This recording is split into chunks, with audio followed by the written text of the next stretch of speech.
todos. Sí se escucha bien, ¿verdad? Muy bien, ahí los míos no les voy a pedir que hagan ruido porque están algunos con un panito, con una agüita. Coman rico mientras seguimos con nuestro programa. ¿Cómo ha estado esta mañana? Eso, ha estado bueno, ¿verdad? Muy bien. Bueno, pues continuamos con el tercer y último bloque. Aunque ustedes no lo crean, esto va llegando a su fin. Y pues damos inicio al tercero de nuestros ejes, que es el eje sobre la pedagogía y creación de valor. Vamos a ver el siguiente video para conocer más sobre este importante eje que nos ayuda a facilitar que el alumno aprenda usando sus habilidades, tanto anteriores como nuevas, para intentar conseguir crear algo preferentemente novedoso, de valor, por lo menos para una persona que no conforme parte de su propio grupo, clase o escuela. ¿Dónde están mis maestros de Mérida? Con ustedes estamos trabajando justamente esto. ¿Se recuerdan la semana, hace 3 semanas que estuvimos en nuestra síncrona? ¿Lo dije bien? Muy bien. Y para todos los demás, veamos este video. Creación de valor. ¿A qué nos referimos cuando hablamos de valor? A la capacidad de crear soluciones a los problemas, necesidades y retos de la sociedad. Hoy en día, uno de los obstáculos que enfrenta la educación es que convierte a los alumnos en simples espectadores, sin que se les permita desarrollar pensamiento crítico y sean capaces de cuestionar y encontrar valor en lo que se les enseña. En planteles Artega aplicamos el conocimiento de manera práctica para resolver problemas y necesidades reales con aprendizaje basado en proyectos, desafíos, indagación y cooperación. Ya construimos libertad, ya formamos el carácter, pues vamos ahora a hablar sobre la pedagogía de creación de valor. Para el bloque tenemos un invitado muy especial, que es Samuel González, quien nos dará la conferencia Educación para el Emprendimiento, una propuesta para el desarrollo humano. Así que les pido que lo recibamos con un fuerte aplauso.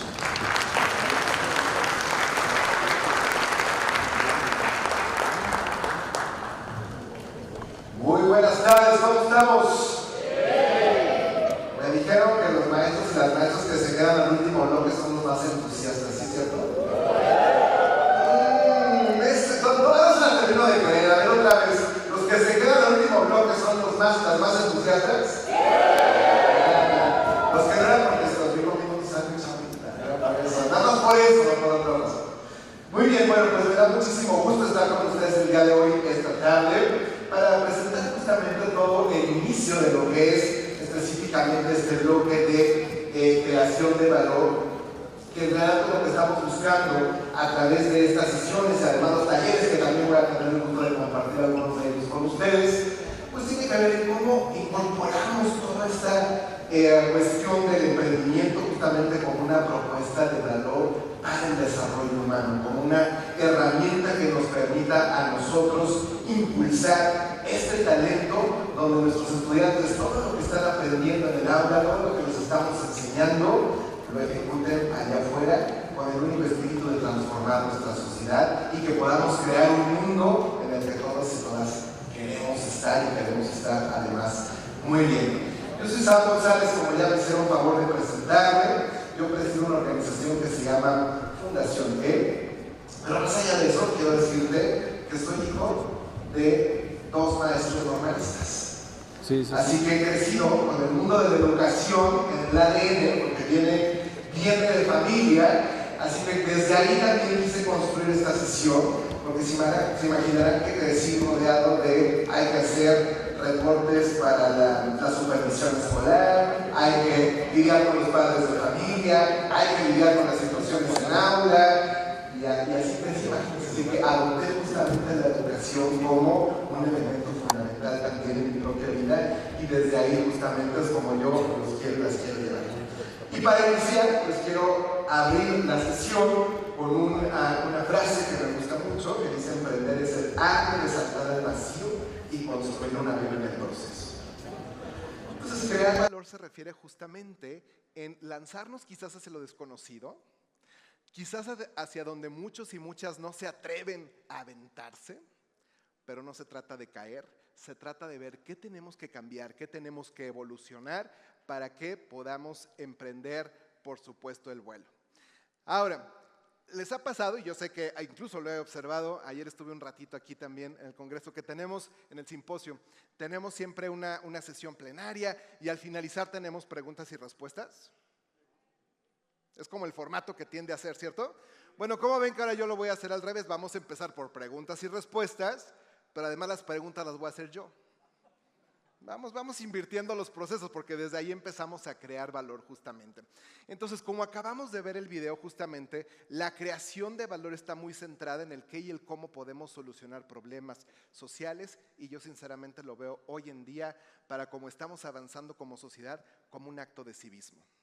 Yo creo que crear valor es justamente un acto cívico que debiera ser responsabilidad de todos y de todas. Entonces, la gran pregunta aquí tendría que hacer, y me gustaría escuchar un punto de vista muy rápido. ¿Esto de creación de valor ustedes creen que se ha puesto de moda? ¿Que es una tendencia? ¿O que realmente lo tendríamos quizás como una necesidad? Entendiéndose que la creación de valor es la capacidad de solucionar problemas, sobre todo sociales, para transformar nuestras comunidades. Una mano, ¿quién dice? ¿Quién dice? ¿Es moda, tendencia? Allá si me apoyan con un micrófono. Siempre ha existido, ¿verdad? Cierto, siempre ha existido. Entonces, de alguna manera es algo que nos ha empujado incluso como sociedad. ¿Ustedes se imaginan hoy, pleno 2023, una generación de adolescentes o de jóvenes sin dispositivos móviles? ¿No? Se suicidan, ¿no? Pero es una tecnología que no teníamos hace 20 años o 25 años. No es tan lejana. Sin embargo, se cae WhatsApp y se plagan las demás redes. No hay WhatsApp, ¿qué hacemos? ¿Qué hacemos? Espérate, no pasa nada. No existía hace 5 años esa tecnología. O luego nos pasa que le enviamos un mensaje a alguien justamente por estos por estas plataformas de mensajería directa, lo vemos con 2 palomitas azules y no me ha contestado porque no me contesta, ya no me quiere, ya no sé qué, ¿no? Pero estamos construyendo esta sociedad de la inmediatez, de lo rápido y además de lo gratuito. Entonces, todo esto nos va haciendo evolucionar como sociedad y definitivamente son formas en las cuales creamos valor, que como bien nos comenta, son temas que siempre han existido, entonces es una necesidad. ¿Por qué me gusta plantear lo que es una necesidad? Porque es una manera en la cual vamos empujando nuestra sociedad, vamos empujando nuestras comunidades para que tengamos la capacidad de evolucionar constantemente. Ahora, voy a escuchar así 2 o 3 puntos de vista muy rápidos. ¿Qué es lo que típicamente ustedes en su experiencia creen que se requiere para transformar y para crear valor? ¿Qué es lo que no? Acá, váyanme así diciendo rapidísimo. Identificar una necesidad, ahí les están pasando un micro.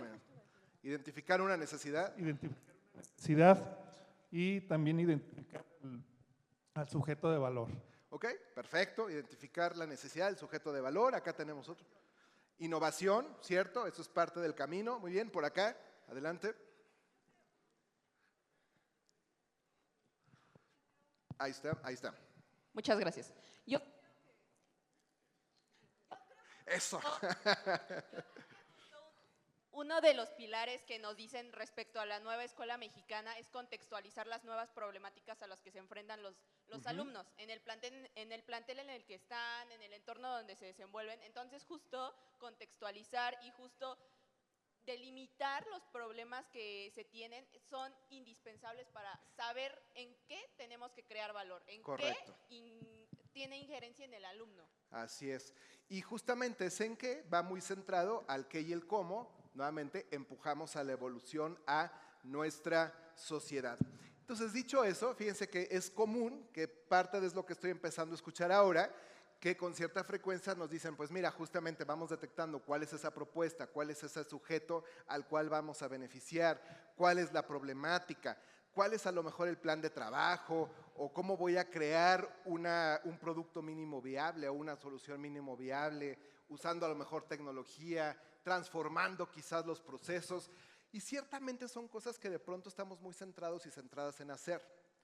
Sin embargo, realistamente, y aquí les viene el gran reto que yo creo que tenemos todos y todas como educadores, es desarrollar las habilidades necesarias para que nuestros estudiantes tengan efectivamente esa capacidad de crear valor como una actividad intrínseca, proactiva, y además lo hagan sin que se den incluso cuenta. Eso implica entonces que nosotros estemos fomentando constantemente habilidades como las que ven aquí: el pensamiento crítico, la inteligencia emocional, la proactividad y la visión del futuro, cómo voy a tomar decisiones ante escenarios inciertos, incluso con información quizás incompleta, cómo voy a tener, por ejemplo, flexibilidad cognitiva, que este es un tema que de pronto en el sector educación batallamos mucho, ¿no? Es que a mí siempre me enseñaron que el camino era de esta manera, yo siempre he hecho las cosas de esta manera, y hoy día sabemos que justamente lo único seguro es que no hay nada seguro. Estamos en una constante cambio y en una constante evolución. Por lo tanto, justamente, esta capacidad de valor tiene que ver con un punto que puse aquí al centro, que es la capacidad de solucionar, la capacidad de resolver. No se trata justamente de ser alguien que formamos parte de un problema o que lo fomentamos, sino brincarnos del otro lado, y el qué y el cómo podemos nosotros crear este valor a través justamente de la creación de problemas. Desde este lugar les quiero compartir algunas anécdotas y me gustaría que me acompañen en este viaje que ahora les quiero narrar. Ella es Marcela, es una chica colombiana que tuve el gusto de conocer hace algún tiempo en un congreso muy similar a este. Teníamos un simposio, estaba yo dando una plática, justamente estábamos hablando de innovación y lo importante que era innovar, y el qué y el cómo hacerlo. Y al finalizar la sesión se me acercó y me dijo: oye, fíjate que yo tengo una propuesta de valor. Yo tengo un método de transformación. Le digo: ¿en qué estás? Me dijo: yo soy de Colombia y a mí me interesa muchísimo apoyar a los artesanos de unas comunidades muy específicas en Colombia. Le digo: muy bien, ¿y en qué te puedo apoyar? ¿O cómo quieres que colaboremos? Entonces me dijo: yo quisiera ver si tú me puedes apoyar a que estos artesanos puedan importar o exportar, en este caso, sus productos desde Colombia hacia México, ¿no? Si me apoyas con algunos enlaces, que me presentes a alguien y que pues podamos vender allá. Le dije: pues mira, la verdad es que no estoy tanto en ese sector, pero déjame ver, vamos a buscar algunos contactos. Te propongo que elabores unas fotografías y unas fichas técnicas de tus artesanías, me las envíes y déjame ver con quién te puedo presentar. Y de hecho, ella justamente lo que hizo fue elaborar un catálogo como este que observan aquí en este momento, que me empezó a parecer justamente una propuesta de valor muy interesante, una creación de valor muy interesante, porque número uno, apoyar el desarrollo económico de sus artesanos. Número dos, integrar el uso sustentable de la naturaleza para la creación de las artesanías. Entonces, por ejemplo, si observan a detalle, la primera fotografía es una hoja que está reciclada y está bañada en plata y se convierte en una pulsera. Es un trabajo de joyería. O piezas de madera que ya no es útil y están convertidas en piezas decorativas a través de trabajo con oro. Entonces ella me manda esto y le digo: bueno, déjame ver con quién te empiezo a vincular, ¿no? Ya de entrada conociendo que trae un factor de impacto muy concreto social, de impulso a la economía de un grupo de artesanos y de la sustentabilidad ambiental a través de crear productos que sean amigables con el medio ambiente. Entonces sonaba bien el proyecto. Y les prometo que fue todo lo que yo le dije: mándame tu catálogo de productos. Idea propiamente de Marcela, y de ahí que yo empecé a derivar. Está bien interesante cuando es intrínseco este talento para crear valor. Porque idea de Marce dijo: pues como para qué me limito a Samuel si yo puedo hoy día mandar mi catálogo directamente a todas las tiendas departamentales que existan, no nada más en México, en todos lados, ¿no? Lo puedo distribuir. Y literal se dio la tarea de estarse metiendo a los portales de cuanta tienda de moda departamental encontró. ¿Y qué ocurre cuando nos metemos a uno de esos portales? Es muy común que haya una frase en el footer que se llama la parte inferior de cualquier sitio web, donde a veces, o la gran mayoría dice contáctanos, ¿no? Trae ese botón de contáctanos, y a veces trae un teléfono de servicio al cliente, o a veces trae un correo electrónico genérico, ¿no? Como literal, contáctanos @ algo. Entonces ella se pone a mandar su catálogo así como, casi que como spam, ¿no? Solo que de uno a uno, personalizándolo. Y a la vuelta como de dos meses, le contestan de una empresa que a lo mejor conoces, que se llama Donna Karan, desde su corporativo en la ciudad de Nueva York. Oye, están padrísimas tus pulseras, están bien bonitas, ¿por qué no las traes? Nos interesa. No sé, en ese momento Marce, me acuerdo, me habló emocionadísima. ¿Qué crees que me dan una cita? Y le digo, bueno, y qué padre, ¿qué necesitas? Me dijo, no tengo ni dinero para el avión. Le digo, bueno, pues paso número 1, ponte a vender artesanías localmente, a pedir financiamiento, a ver qué haces para que justamente empieces a tu primer paso, que si te están dando una cita, pues llega, ¿no? Se tardó como otros 2 meses en generar los recursos para poder hacer ese viaje.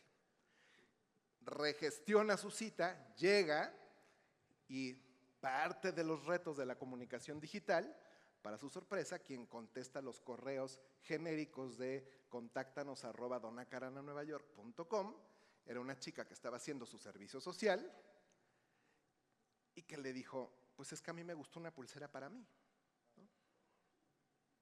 Entonces imagínense, Marce iba con la cabeza de le voy a vender a la empresa y en realidad era la chica que contestaba el correo que dijo, pues tráeme una. Obviamente el nivel de frustración fue muy alto, pero ahí es donde empieza este espíritu de resiliencia que no hay manera a veces de decir hay un camino para educar esto, pero sí de reforzarlo. Entonces Marce rápidamente, entre el coraje, la frustración y demás, y le explica además toda la historia y todo lo que vivió, le dice, oye, pues a ver qué podemos hacer, en fin, y la chica un poco apenada la apoyó y 2 días después la recibió la secretaria particular de la señora Karan. Llega, abre su catálogo de productos, le está mostrando, le está explicando, azares de la vida. Llega en ese momento la señora Karan a su oficina, le dice, a ver, ¿qué es esto? ¿De qué se trata? Y le cuenta toda la historia a Marce, y la señora Karan directamente le dice, mija, te agradecemos mucho, qué pena que hayas hecho este viaje, la realidad es que no nos interesa. Y no nos interesa por 2 razones. Número 1, porque nosotros somos una empresa de moda, hacemos ropa particularmente, pero lo más importante es que todos los diseños son míos. Yo no compro los diseños de un tercero, ¿no? Ya si la dueña te dice que no, te topas con otra barrera bastante fuerte. Pero el espíritu de transformación de Marce rápidamente le dice, oiga, pero ¿y si me lo compra como regalos corporativos y a lo mejor los vende aquí para sus empleados, para sus directores? Y como toda cultura a veces desarrollada, pues le vuelven a decir que no, ¿no? No es como nosotros, que tendemos a decir, pues déjame ver, yo te llamo, ¿no? Luego nos buscamos, ¿no? Poco asertivo ese tipo de respuestas. Normalmente una cultura desarrollada que no tiene que ver con ningún país, tiene que ver con las personas, te dicen que sí o te dicen que no y te dicen por qué, ¿no? Entonces le dicen que no y así se regresa, ¿no? Punto. Y un poco fin de la historia. Siguió ella trabajando y 2 meses después la vuelve a contactar la directora de mercadotecnia y le dice, oye, fíjate que la postura sigue siendo la misma, ya supimos todo, no nos interesa tu producto, no lo podemos comprar, pero nosotros como marca de moda creamos desfiles y presentaciones de nuevas líneas de ropa cada 3 meses. Si te interesa, tráenos tu colección de joyas, se las vamos a colocar a nuestras modelos en concesión y lo que sí es que en nuestro plan de comunicación, cuando se difunda la nueva línea de ropa, vamos a explicar que la campaña o la joyería fue prevista por ti. ¿Y a quién le interesa? Que te contacte. Marce iba por un cliente que no obtuvo, iba después por hacer una venta corporativa que no logró, y sin embargo, curiosamente, lo que logró fue publicidad gratuita que no esperaba. Una publicidad en una plataforma prácticamente global que hizo, le estoy hablando de hace como 6 años, hizo que su empresa creciera a vender cerca de $20 millones anuales. Eso es una transformación de valor. Y al mismo tiempo, apoyando a un grupo de artesanos y al mismo tiempo siendo sustentable con el medio ambiente. La doble interesante tema de la anécdota es que Marce, después de 1 año y medio de todo esto, que empezó a vender, empezó a crecer mucho, me habló, me dijo, voy a cerrar. Y cerró su proyecto. Y le digo, ¿pero por qué? Si te está yendo muy bien, ¿no? Pues porque me dijo, no puedo más con la presión, no puedo con el estrés. Entonces aquí me hizo mucho pensar, bueno, ¿cómo es que nosotros tenemos que crear un balance entre lo que quiero crear y hasta dónde puedo realmente aportar? Pero también me hizo reflexionar algo que espero no sonar fuerte, pero lo digo con mucho respeto, porque en el caso de ella observé que particularmente más que la presión, lo hizo no por miedo al fracaso, sino le empezó a dar mucho miedo el éxito al que empezó a llegar. Y entonces yo lo interioricé y dije, híjole, ¿cuántas veces nosotros en este proceso de creación de valor no nos lanzamos a hacer las cosas, no nos lanzamos a ese vacío porque nos da miedo? Porque no intentamos hacer las cosas, porque qué tal que fracaso. De hecho es muy probable que fracasemos en varios de esos intentos, pero es parte del camino. Así que por eso les quise compartir esta anécdota, porque me parece que justamente desde ahí nosotros vamos creando este valor para transformar nuestras sociedades.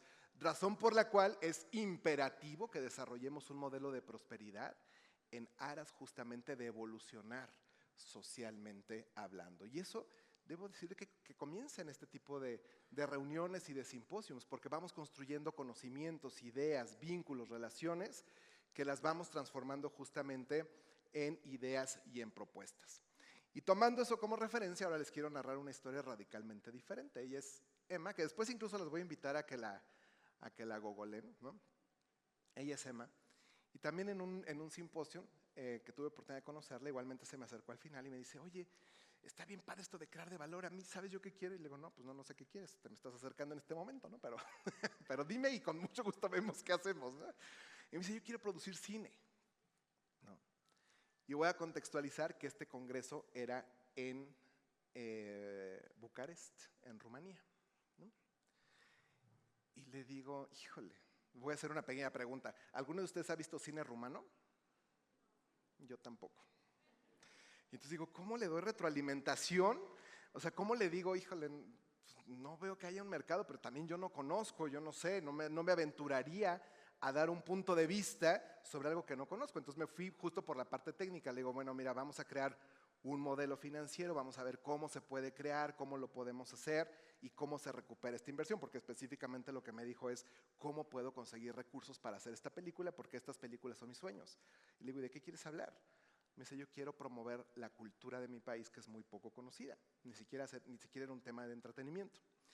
Aquí el otro paréntesis que les voy a hacer es que yo no sabía, pero Emma en su país es una celebridad, es una persona muy conocida, muy.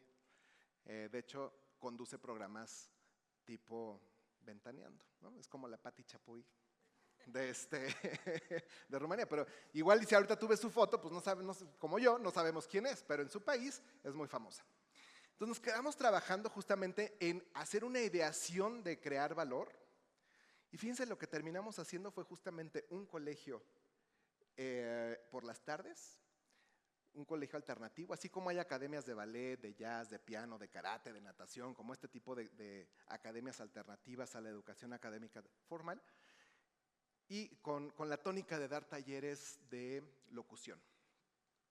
Y no para convertir a los niños en locutores, sino para darles herramientas de seguridad y desenvolvimiento ante público. Claro, como ella es una celebridad, la verdad es que le fue muy bien. Y además, pues como tiene todavía el día de hoy sus programas, sus mejores niños conductores los invita al programa y eso publicitariamente funciona muchísimo, ¿no? Hoy día tiene 4 escuelas de este tipo en su país, pero además, ¿qué crees que hizo con el dinero de sus academias? Sus películas, produjo sus películas, ¿no? Y les digo, googleenla porque además es ganadora de varios premios en los festivales de Cannes en la categoría de documentales, en promoción a la cultura de su país, particularmente en una tónica de empoderamiento y de equidad de género, porque ellos son un país que vienen de un comunismo muy fuerte y donde todavía la brecha de género es mucho más marcada que en países como los nuestros. Al punto que además fue premiada por el presidente de su país en su momento, hace como un poquito antes de la pandemia, y encima se casó, ¿no? Se nos casó y hoy tiene 3 hijos, tiene una familia maravillosa. ¿Y qué les quiero contar con esto? Cómo una persona, una mujer además, en un contexto, digamos, social y político muy en contra de la mujer, como es un país que está todavía librando batallas de pensamiento comunista muy fuertes, abre la brecha, transforma la sociedad, apoya justamente con educación, tiene un balance entre su vida personal y su vida profesional y además hace lo que más le apasiona, que es producir cine, y además tiene su trabajo, porque es conductora. Para mí es un gran ejemplo de cómo justamente podemos crear este tipo de valor en nuestra sociedad. Entonces, crear valor es justamente tomar iniciativas, lanzarnos a este vacío y crear la posibilidad de hacer tangible lo intangible. Bueno, también al revés, uno nunca sabe. Es parte de. Ahora, ahí les va la siguiente serie de preguntas, que son las efemérides del día de hoy. ¿Qué es esta imagen? ¿Quiénes son y qué representa? A ver, ¿quién se la sabe? Los hermanos Wright, es correcto. ¿Y qué es esta imagen? El primer vuelo, ¿cierto? Es la primera vez que ellos ponen a un ser humano a volar, una máquina, y lo están celebrando, hace como 110 años me parece. Grandes innovadores, grandes creadores de valor, ¿cierto? Hoy día la aviación ha transformado prácticamente la manera en que nos transportamos como personas, pero también el comercio internacional, y nos ha unido en el mundo entero. Ahora les voy a hacer otra pregunta. ¿Quién conoce líneas aéreas Wright? No hay. La turbina Wright. El aeropuerto Wright. ¿Algo Wright? Nada. Escasamente ahí hay un aeropuerto con su nombre en honor al primer vuelo, que nadie se acuerda porque le decimos, como muchas avenidas que le ponen nombres de personas que no sabemos ni quiénes son. Pero fíjense, crearon grandes cosas, transformaron absolutamente con esta innovación, con esta creación de valor, pero no supieron trascenderlo, y creo que este es el otro gran reto que tenemos. ¿Cómo hacemos esta trascendencia y cómo con esta transformación, con esta creación de valor, cómo vamos a construir un legado? De hecho, si me voy un poco en la historia, si nos vamos a la Edad Media, ¿quién prototipó la posibilidad de volar? Leonardo da Vinci, ¿cierto? Acá tenemos al maestro de historia. Pero Leonardo, ¿qué hizo? Hizo solamente los esbozos, dijo, se puede volar. Por supuesto, lo tiraron de loco. Tuvieron que pasar varios siglos hasta que alguien esos planos los ejecutó. Y después, solamente unas décadas más para que se creara toda una industria y evolucionara la manera en la cual nos transportamos y por lo tanto evolucionamos como sociedad. Ahora, a diferencia de los hermanos Wright, tenemos este otro caso que estoy seguro que conocen, que estamos usando su invento en este momento. Y lo usamos 24 horas al día. ¿Él quién es? Tomás Alva Edison, correcto, quien nos dio la electricidad. Muchos, ahora está el debate que si fue Tesla, que si fue él. Después entramos a ese tema, pero no voy a entrar en las controversias de la historia, ¿no? Tomás Alva Edison. Ahora, a diferencia de los hermanos Wright, él con su propuesta de valor, con su transformación, sí creó, digamos, una organización que permaneció en el tiempo, que sigue existiendo al día de hoy y que estoy seguro que todos y todas conocen, que se llama General Electric. Empresa fundada por él, organización fundada por él para darle transformación, que hoy día hacen todo menos electricidad, ¿no? Hacen turbinas, tienen bancos, tienen un montón de propuestas de valor muy diferenciadas, pero bueno, este invento fue tan grande que prácticamente lo adquirió la administración pública. Y ahí les va la pregunta difícil de la sesión. ¿Quién es este señor? Esta sí está más ruda, ¿eh? Esta está más ruda.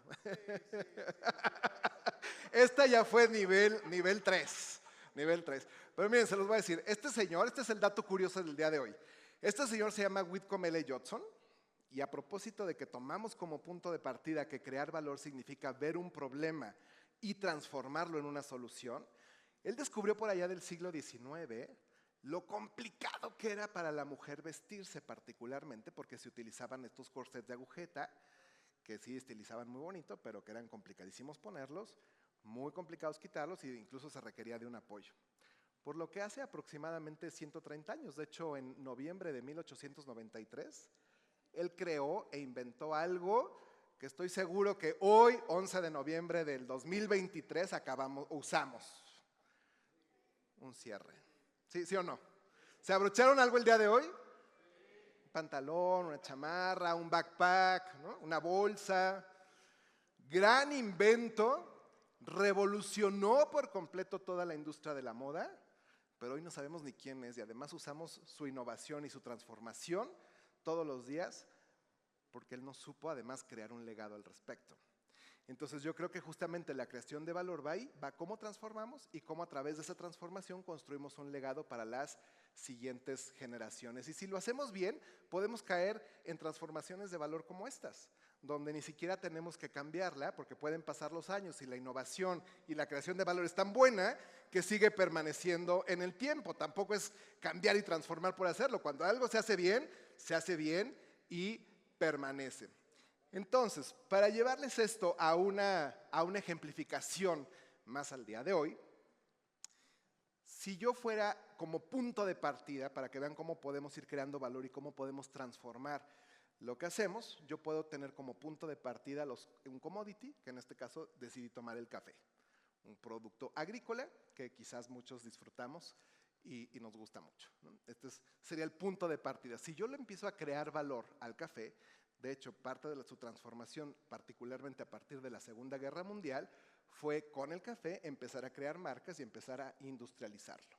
Y esa fue una primera creación de valor y una primera transformación de este punto de partida. Pero conforme fuimos avanzando, dijimos como sociedad, no nada más lo quiero vender como un producto industrializado, además queremos crear puntos para socializar donde la gente pueda disfrutar y degustar del café, y ahí dimos otro brinco a la evolución y a la creación de valor.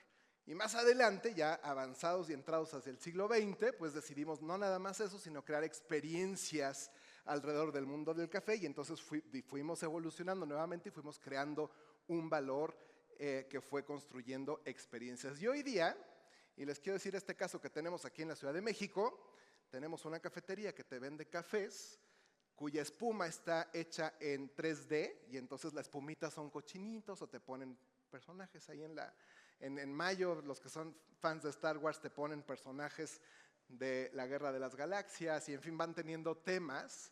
Hoy día puedes hacer cerca de 2 horas de fila afuera de ese café porque los jóvenes particularmente se quieren tomar una foto con su café para su Instagram.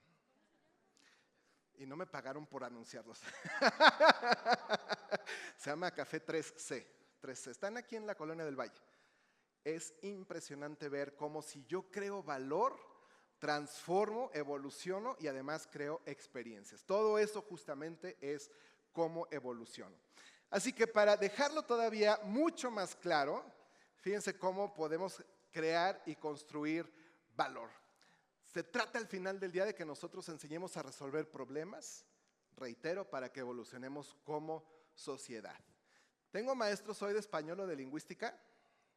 ¿O de idioma español? ¿No?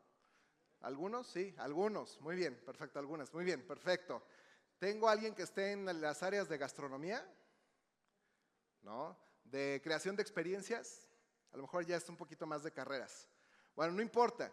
Quiero que vean los siguientes ejemplos para que vean cómo a veces podemos utilizar cosas tan básicas como el lenguaje para crear valor.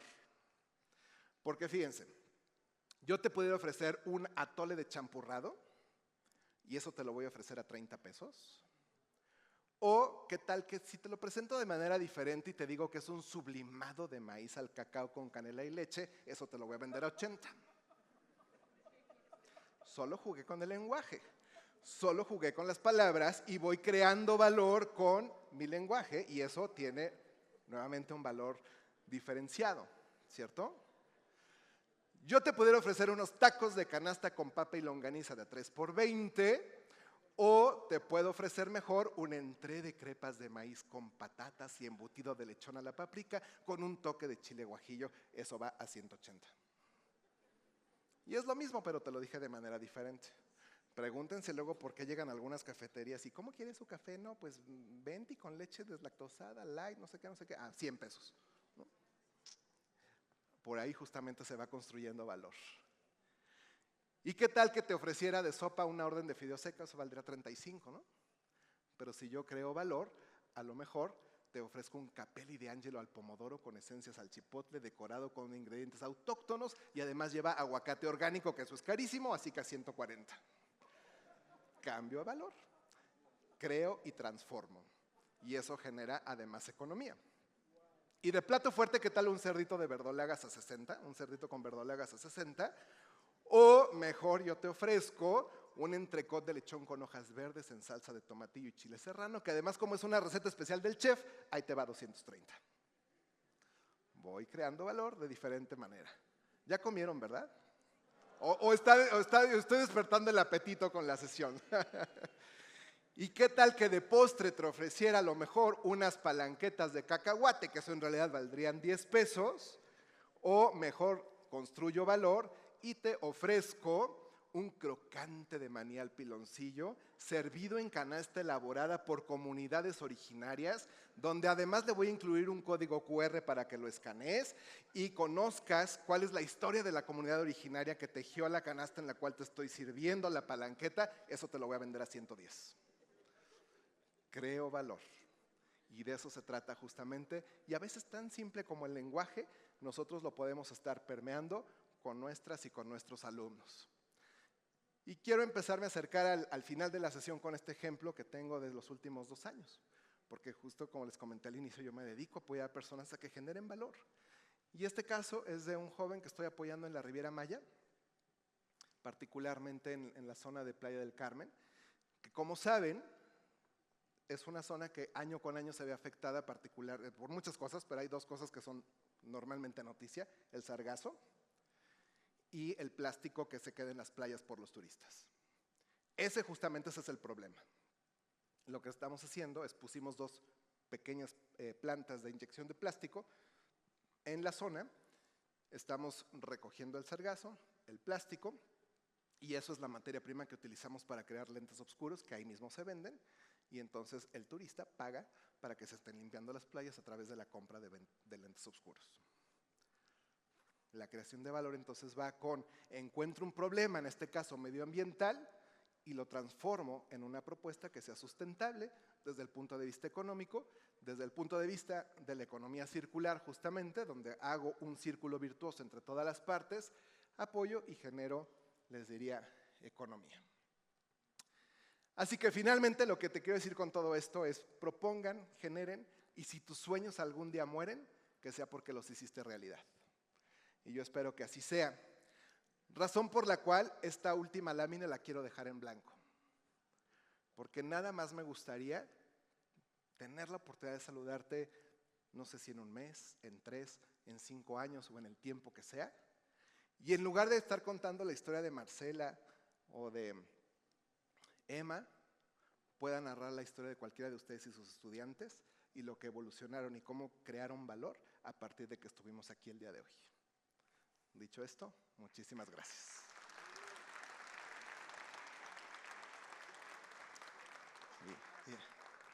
Gracias, muchísimas gracias, Samuel. Me volaste la cabeza con todo, pero lo de los hermanos Wright me... Bueno, de eso se trata un poco. Así que tenemos ahora un poco de tiempo para preguntas y Por respuestas, supuesto. ¿No? Así que abrimos nuevamente los micrófonos. Ahí están nuestros compañeros para que puedan levantar la mano. Preguntas, sugerencias, reflexiones. Este es un foro de participación que estamos construyendo entre todos y entre todas. Adelante. Acá tengo una mano levantada. Buenas tardes. Buenas tardes. Mi nombre es Rosario del CBT de Cuautinchan de Malinalco. Ajá, muy bien. Eso. Arriba Malinalco. Tengo una duda. Me Sí. quedó muy claro cómo es crear valor, ¿no? Todos los ejemplos que nos dieron. Pero, ¿qué sucede cuando yo creo valor? Por ejemplo, lo que nos ponía de las artesanías o de las palanquetas, que ahorita también puso. Creo valor y creo valor económico de lo que nos comentó de la mujer, que a lo mejor era el miedo al triunfo, Al éxito. ¿no? O al éxito. Pero también, ¿qué sucede con las personas que están como atrás? Por ejemplo, ella creó valor para las artesanías de su pueblo. ¿Ellos también recibieron algo de ese valor? De hecho, parte de todo, digamos, de todo el modelo era justamente entrar en una estrategia de comercio justo, para que los artesanos y las artesanas cobraran por el valor justo de su trabajo, de lo que están haciendo, e incluso se mantengan tradiciones, porque hay muchas, o está ocurriendo de hecho en México también, hay muchas comunidades originarias cuyo arte se está perdiendo porque ya las nuevas generaciones ya no lo siguen, y eso, uno de los factores es que no le ven valor, o sea, no le ven valor económico. O puede suceder lo contrario, que viene una cuestión de mercadotecnia y una apropiación cultural sin voltear a ver a la persona, en mínimo darle las gracias, ¿no? Hemos visto una Carolina Herrera, hemos visto pues infinidad de personas que vienen y ven usos y costumbres. Sí, luego ¿no? se lo piratean. Y crean valor, porque pues si sube, tienen mucha fama, tienen mucha imagen, tienen mucha economía, pero de repente sí vemos que los de atrás, que a lo mejor ni idea se dieron cuenta de que les tomaron fotos, de que los diseños que ellos hacían, no hubo como un trueque, un trato, ¿no? Así Justo. Y entonces… Es súper buena reflexión, Rosario, lo que nos estás comentando, y quiero decirles que la creación de valor tiene un sustento basado en algo que llamamos una triada de sustentabilidad. Esa triada son 3 grandes aspectos. El componente social, que tiene que ver justamente con lo que me comentas. O sea, de nada sirve que yo genere economía si estoy destruyendo una comunidad o una sociedad o unas costumbres o unas tradiciones, cualquiera que esto sea. Entonces, componente número 1 es sociedad, componente número 2 es medio ambiente. Entonces yo voy construyendo, digamos, la sustentabilidad, porque a lo mejor puedo crear mucho valor y apoyar a una comunidad, pero estamos contaminando. Tenemos un caso acá, se los voy a contar muy rápido, tenemos un caso aquí en el Estado de México, que estamos interviniendo ahorita, que es muy famoso, particularmente porque producen carne de barbacoa, hacen barbacoa, ¿no? Imagínense la demanda que tiene el pueblo, que importamos, bueno, yo no, pero ellos no, importan, pero como México país, importamos borregos de Nueva Zelanda a este pueblito, ¿no? Está por la Marquesa, adelante de la Marquesa, está en Calpulhuac se llama, ¿no? Entonces, se importa el borrego y es mucha la demanda que tienen, pero no hay cultura, digamos, del proceso del sacrificio de estos animales y de cómo se debe hacer. Entonces, ¿y saben qué hace la gente? Avienta literalmente los desechos de los animalitos a las alcantarillas. Traen un problema de contaminación que no les quiero platicar. Entonces, de nada sirve, sí, están muy apoyados por la Embajada de Nueva Zelanda y por la de México y no sé qué, y la economía es relativamente buena, pero están creando un impacto ambiental muy malo. Entonces, no están cumpliendo con la triada. Entonces, número 1 es sociedad, número 2 es medio ambiente y número 3 justamente es la parte económica. Porque también si yo soy como muy romántico y digo, pues quiero que mi proyecto de creación de valor sea obsequiar cobijas a personas que no lo tienen, está muy bien y es muy loable, pero ¿cómo hacemos esa actividad sustentable desde el punto de vista económico? Entonces requerimos siempre tener en cuenta para crear valor esta triada: impacto social, impacto ambiental y sustentabilidad financiera. Gracias. Por nada. Gracias. Acá más? tengo otra.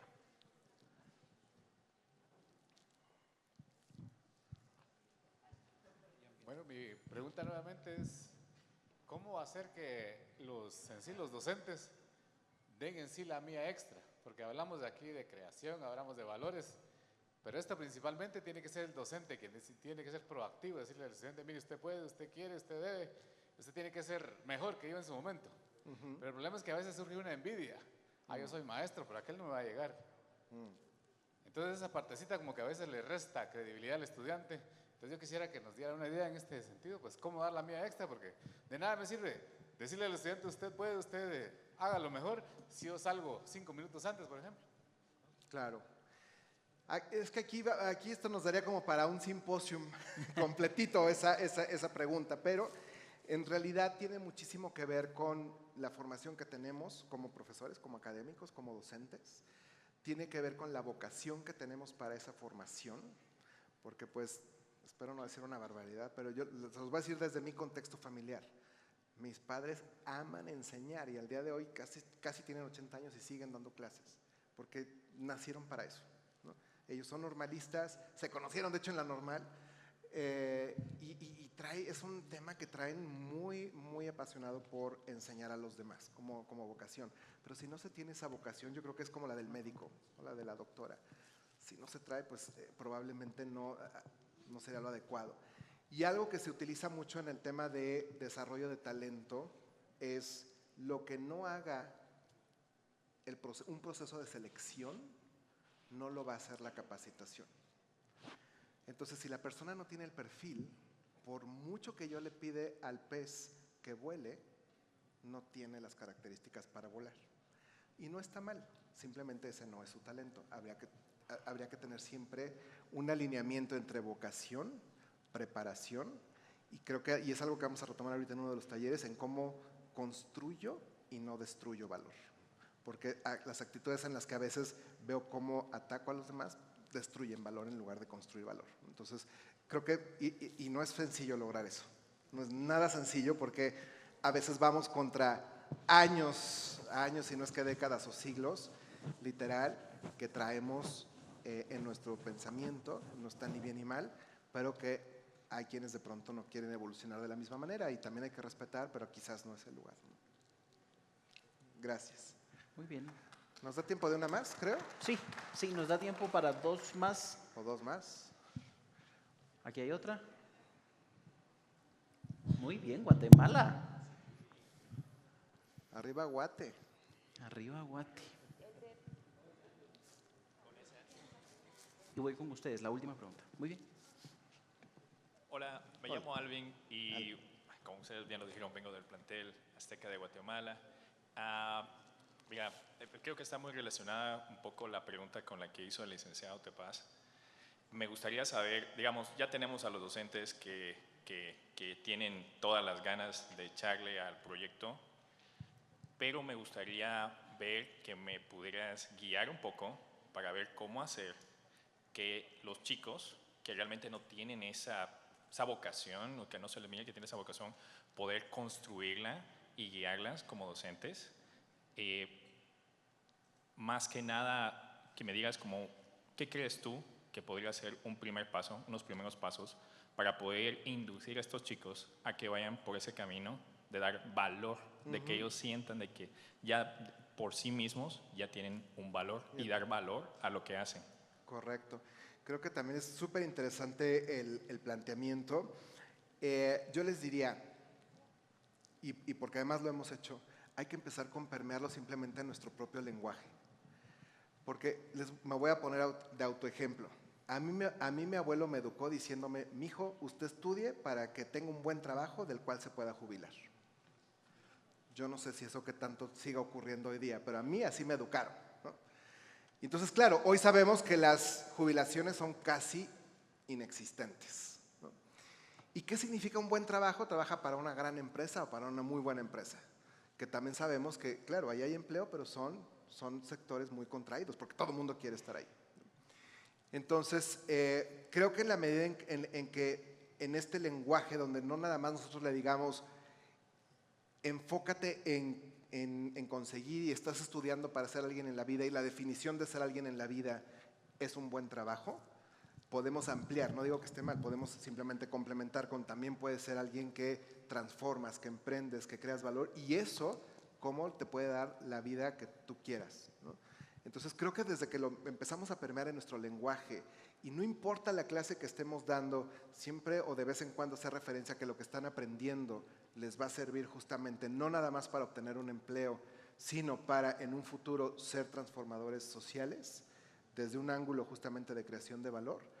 Creo que desde ahí es un tema relativamente sencillo, aunque no fácil de adoptar rápidamente, pero en el lenguaje de nuestras clases constantemente. Y nada como estar vinculando lo que estamos enseñando a la vida cotidiana, lo que está ocurriendo afuera. Ahí sí no me atrevo a decir, les va a tomar 3 meses, 6 meses, 1 año. ¿No? Depende mucho de las personas. Ahí no hay una fórmula tal cual, porque acuérdense que hablar de ciencia social no es como hablar de la ciencia matemática, no es exacto. Entonces no hay manera de decir, esto nos puede llevar 6 meses, 3 meses, 10 años, pero lo que sí les digo es, yo lo veo siempre como la gotita de agua, ¿no? O sea, yo puedo empezar incluso con un estudiante, con un maestro, y si empiezo de uno a la vez, poco a poco se va expandiendo. Muchísimas gracias, Samuel. Vamos con la última pregunta. Soy Rogelio Segura, trabajo en la STIC 29 de Malinalco. Muy bien. Por lo que hay una empresa, Nieves Malinalli, que el abuelo hacía nieve, el papá hacía nieve. Los hijos de alguna manera lograron un recurso financiero. Allí en Malinalco había muchos letreros, llegó la de Caminos y tumbó todos los letreros menos los de Nieves Malinalli porque ellos pagaban un impuesto, un derecho de vía. Entonces, a lo que voy, ellos, digamos, el abuelo y el papá dejó un legado, se organizaron muy bien a nivel familiar, pero también se da el caso de jóvenes empresarios, como el caso de las pulseras, que inician el proyecto y luego se asocian. Y en la sociedad, ¿qué recomendación hay? Porque se asocian y truena. O a veces el hereda y el que hereda destruye, y el que rescata la empresa la retoma y es el que gana pues el producto de, ¿no? Entonces, ¿cuál sería la recomendación estratégica para lograr ese amalgamamiento de sociedades? Es también muy interesante planteamiento. A mí siempre me gusta decir que ese es un tema, cuando nos asociamos, el gran problema que yo he observado cuando nos asociamos es que tendemos a ser como muy románticos en el proceso y vámonos 50 y 50, no, vámonos 30-30, como que dividimos todo eso en partes iguales y no valuamos el trabajo y el talento que cada quien estamos aportando. Entonces no es lo mismo tener un socio o una socia que aporta ideas que al que aporta clientes y ventas, por ejemplo, ¿no? Y esa disyuntiva genera mucho conflicto en las sociedades que van empezando y a veces las avanzadas. Porque dicen, oye, pues sí, pero es mi idea. Sí, pero sin mí tu idea estaría guardada en tu computadora. Entonces, ¿qué vale más, la idea o las ventas de esa idea? Y luego está también los que aportan capital, efectivamente. Entonces, digamos, en esta tríada siempre hay que ver y, digamos, valuar las responsabilidades y las aportaciones que cada quien tiene y sobre eso entonces sí asignar, número 1, un ingreso y número 2, digamos, un porcentaje residual de acuerdo al talento o a las aportaciones o lo que trajeron para esta sociedad. Normalmente son ejercicios que se hacen antes incluso de firmar un acta constitutiva para que tengamos, pues, esta sociedad tenga las bases, digamos, para poderse constituir. Y el otro ángulo que me comentas, eso se da mucho en las empresas familiares. Es bien común que efectivamente está el abuelo que arranca una propuesta de valor, una organización, lo que sea, le empieza más o menos a ir bien, normalmente le deja al hijo algo quizás funcionando, suele suceder, está muy demostrado particularmente para el caso de México, que la primera generación lo hacen crecer y les va muy bien la primera generación y la tercera es donde la mandan a pique. ¿Por qué? Porque normalmente quien fundó educa a la siguiente generación para que aprenda a trabajar y para que aprenda a incorporarse y sepa justamente innovar, cambiar y transformar. Y normalmente ellos están tan centrados en eso que solamente le dan todo a los hijos. Y al darle todo a los hijos no los enseñan a trabajar. Y como no los enseñan a trabajar, cuando toca el momento de sucesión, ahí es donde se va a pique. Entonces, de hecho, hay muchos procesos para apoyar justamente organizaciones en tercera generación para que esto no ocurra. Pero se da mucho por eso. Es un tema tan justo educativo. Bueno, muchísimas gracias, Samuel. Te despedimos con un fuerte aplauso. Gracias. Gracias. Gracias. Los voy a ver ahora en los talleres. Así que allá vamos a estar. Ahí voy a ir porque quiero aprender a transformar, evolucionar y crear experiencias, que es lo que todos nosotros vamos ahorita a ocuparnos. Así que de 2 a 2:50 vamos a tener el primer bloque. De 2:50 a 3:40 el segundo. Y para finalizar, de 3:40 a 4:30. ¿Sí? Y cuando terminemos el último bloque, nos volvemos para acá para nuestro mensaje de cierre y finalizar nuestro segundo simposio. ¿Estamos? Listo. Vamos a crear valor. Listo.